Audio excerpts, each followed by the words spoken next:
Good evening and welcome to another edition of the Hgp Sport. I am Stanford Howard. Thanks for joining us.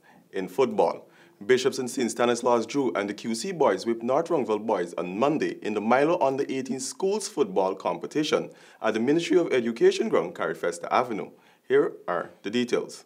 The game between Bishops and St. Stanislaus started with both teams attacking each other's goal. And after a grueling first 15 minutes, Malachi Richards in the 20th minute opened Bishop account and kept the lead throughout the first half.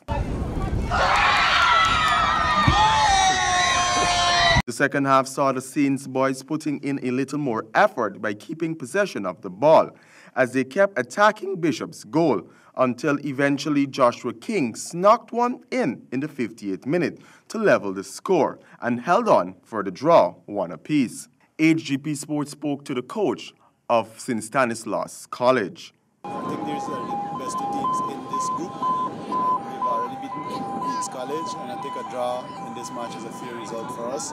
We're hoping to get past North Rungville multilateral in the next game and advance to the second round. Game 2 between QC and North Rungville resulted in 9 goals being scored between the two teams and an own goal from North Rungville that gave QC the win. QC was the first to strike in the first half of the game when Ronald Lord scored in the 6th minute and completed a double with another goal in the 34th minute.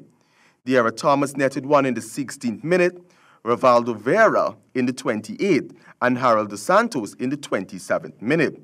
North Rungville managed to score 2 in the half by Ardell Dickey in the 19th minute and Henry Ellicock in the 23rd minute, as QC went into the second half with a 5-2 lead.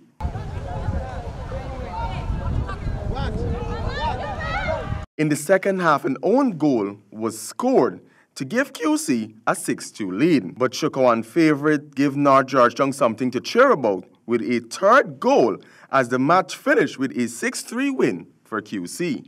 For Hgp Sport, I am Stanford Howard. In cricket, Presidents 11 and Demerara dominated an opening round of the 2019 GCB Dave West Indian Imports Under 15 Inter-County Cricket Tournament. The first ring started with a bang at Everest. SC Quebo batted first and mustered a total of 116 all out in 42.1 overs as the President 11 team stormed through SC Quebo's batting lineup as wickets fell cheaply.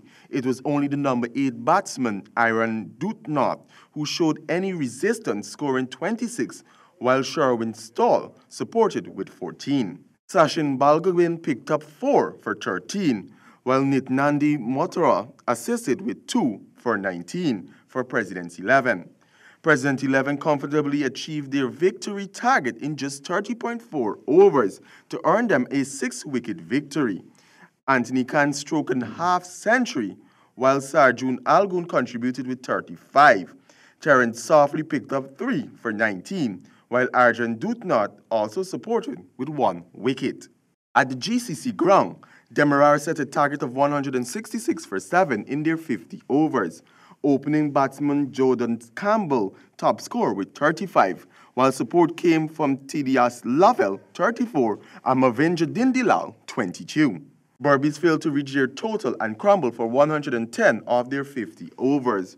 Rampatab Ramnath top scored with 37, while Ravskar Subha made 14. Krishna Singh picked up 3 for 14 off 10 overs, while Alvin Mohamabir and Tidius Lovell contributed with 2 wickets for 13 and 8 runs respectively. For Hgp Sport, I am Stanford Howard. More cricket news. As election date for the WICB winds down to less than a month away, would it be a 5th term for Dave Cameron as the president of the West Indies Cricket Board, or will it be former Tourism and Sports Minister of St. Kitts, Ricky Skerritt? Jaden Samuels reports.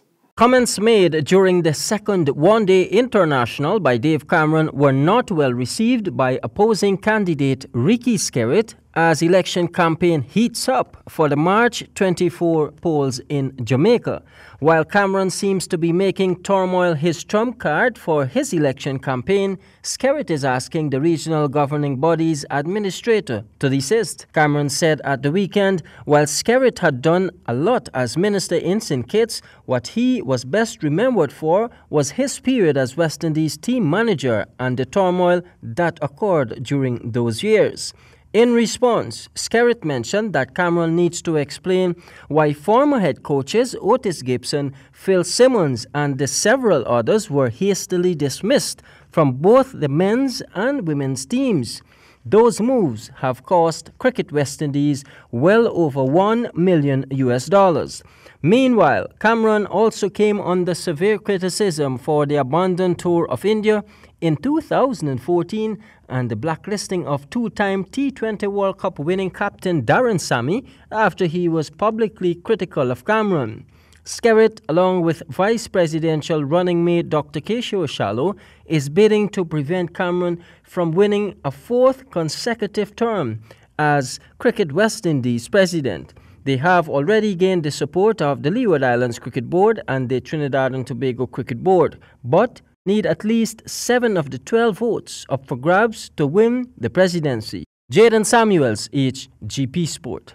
Thank you, Jaden. In the meantime, the annual general meeting of Everest Cricket Club is set for Thursday, February 28 in the club's banquet hall. Election of office bearers, remarks from incoming executives, and appointment of auditors are all part of the agenda. So far, the only nomination for the post of president is current treasurer Manzoor Nadir. He's expected to post a slate en bloc, but can be challenged on the night of the AGM. And that's all we have for this edition of the Hgp Sportscast. But do remember, persistence can change failure into extraordinary achievement. Back to you, Javon.